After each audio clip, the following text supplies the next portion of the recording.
Une banque se sert de l'intelligence artificielle pour analyser les conversations de ses employés et même les noter. Comment l'avons-nous découvert? Eh bien, on s'est renseigné, on a parlé avec beaucoup de gens. Et puis un jour, nos coups de fil finissent par payer. On nous transmet des documents. Et qui nous les apporte? Un pigeon voyageur? Eh non. N'importe quoi. Allez. Bah oui, bien sûr, le facteur. Dans ces enveloppes, plus d'une dizaine de documents internes à la Banque Postale, une filiale de la Poste. Ils décrivent un projet un peu spécial, Quality Monitoring. Une intelligence artificielle qui analyserait les conversations des conseillers clientèle. Vous savez, les employés de la banque que vous avez au téléphone quand votre carte bancaire a été piratée ou que vous avez besoin d'augmenter votre plafond de paiement.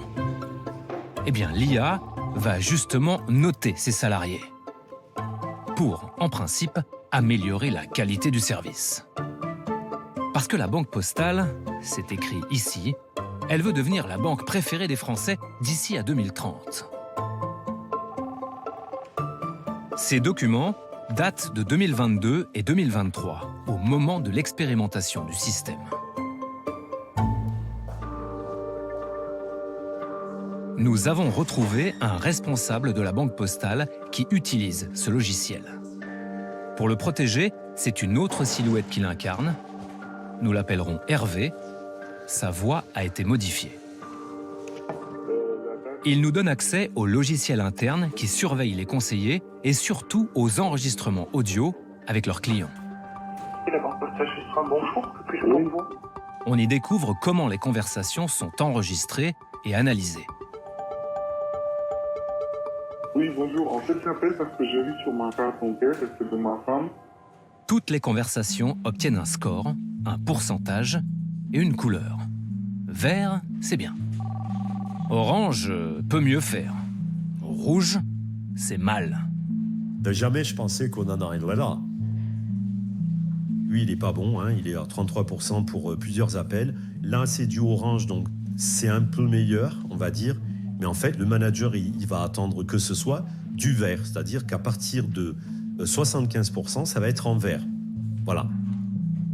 L'IA note les chargés de clientèle en fonction d'une vingtaine de critères. Comme donner leur identité dès le début de l'appel. Prévenir le client s'il le met en attente. Ils doivent faire preuve de politesse et conclure en remerciant. Mais nous, on s'est rendu compte qu'en écoutant plusieurs appels, il y avait quand même des manquements. C'est-à-dire que, par exemple, un nom étranger, l'outil ne va pas le comprendre. Et s'il ne le reconnaît pas? Ça met rouge. Ça met une mauvaise note. En naviguant sur le logiciel, on va s'en rendre compte rapidement. Avec ce chargé de clientèle, par exemple. Là, il ne s'est pas identifié, il n'a pas donné son nom, son prénom. Bon, alors, on va l'écouter, celui-là. La Banque Postale chez soi. Que puis-je faire pour vous? Oui, bonjour monsieur, excusez-moi. Le conseiller vient bien de donner son nom. Nous l'avons bipé pour protéger son anonymat. Alors, je ne sais pas si vous avez entendu, mais son nom a une consonance arabe. Et du coup, il l'a bien dit, son nom, son prénom, mais par contre, l'outil ne l'a pas entendu. Et c'est pour ça qu'il a noté rouge. Voilà. Donc là, on a la preuve que l'outil a mal jugé, en fait, ce qu'il a entendu. L'IA se trompe sur un critère et cela contribue à faire baisser la note du salarié. De telles situations, Hervé en a déjà constaté un grand nombre. Moi, j'ai écouté un agent qui est très professionnel sur ce service. C'est le meilleur, c'est quelqu'un qui travaille dans ce service depuis des années. Le plus haut score qu'il a, c'est 25%. Donc, c'est pas possible, alors qu'il est excellent. Même ce responsable de la Banque Postale, qui a accès aux analyses de l'IA, n'arrive pas à comprendre comment elle a pu noter ainsi ce salarié. Il nous révèle également que l'IA ne se contente pas de leur donner une note. Elle les classe entre eux. Donc là, il y a tous les agents d'une même équipe, d'une seule équipe. Sur le mois précédent, on a Monsieur X qui a le plus haut score de l'équipe. Et puis on a celui-ci qui est là, qui est qualifié de plus bas score pour l'équipe, pour la période. Quand vous avez découvert que cette IA, elle notait les employés et elle les classait entre eux, qu'est-ce que vous vous êtes dit ? Ben moi, je me suis dit, c'est lunaire, quoi. Enfin, je sais pas, on est dans une autre dimension. Enfin, voilà, surtout que nous ont présenté l'outil comme un outil d'aide, mais pas pour classer le personnel, quoi. Je pense qu'il y a des managers qui s'en serviront comme ça. Il y a des managers qui sont pas très cool. Hein. J'ai eu un retour d'un collaborateur qui s'était retrouvé à une réunion avec ses collègues et son manager, et le manager s'est servi d'un appel mal noté pour alimenter en fait une réunion et dire l'outil t'a écouté, c'est pas bon ce que t'as fait.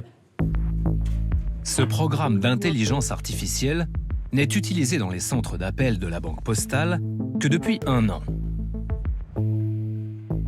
Les salariés ont été informés de sa mise en place. Qui a accès à ce logiciel, à ces notes et ces classements ? Les employés, par exemple ? Non, du tout.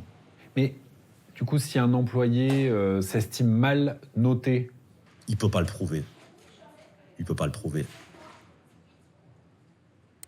Mais Hervé découvre l'été dernier que la Banque Postale est allée encore plus loin. Alors en fait, j'ai trouvé un truc impressionnant, c'est que voilà, ça allait travailler sur les émotions, autant des chargés de clientèle que du client. Voilà, donc émotions positives, on a là excité, voilà, joie, satisfaction, l'empathie.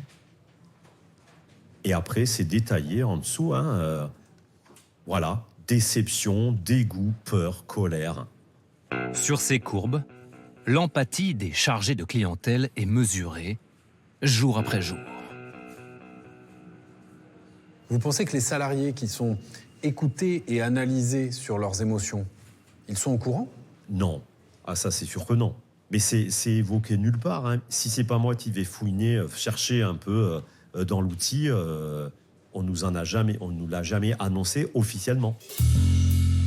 Une entreprise qui utilise l'intelligence artificielle pour surveiller ses salariés, qu'en pense ChatGPT ? On lui demande d'écrire les paroles d'une chanson sur ses méthodes. Et nous découvrons une IA particulièrement clairvoyante. Écoutez bien. Allez, 3, 4.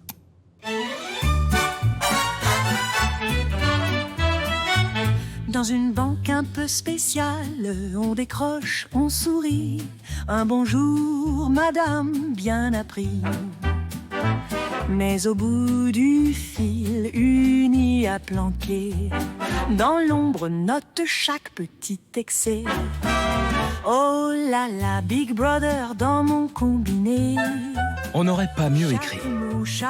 C'en est presque troublant. Votre script, faut le réciter, sinon le score va baisser. Sollicité, la Banque Postale a refusé nos multiples demandes d'interview. Mais ils nous ont envoyé ce mail. La Banque Postale a déployé en 2024 un logiciel de quality monitoring utilisant l'intelligence artificielle pour analyser seulement 10% des interactions téléphoniques entre les chargés de clientèle et leurs clients. Il est uniquement utilisé pour former au quotidien les chargés de clientèle des centres d'appel afin d'améliorer la prise en charge à distance des clients et leur satisfaction. Le module de gestion des émotions est uniquement utilisé pour identifier et comprendre les motifs d'insatisfaction des clients.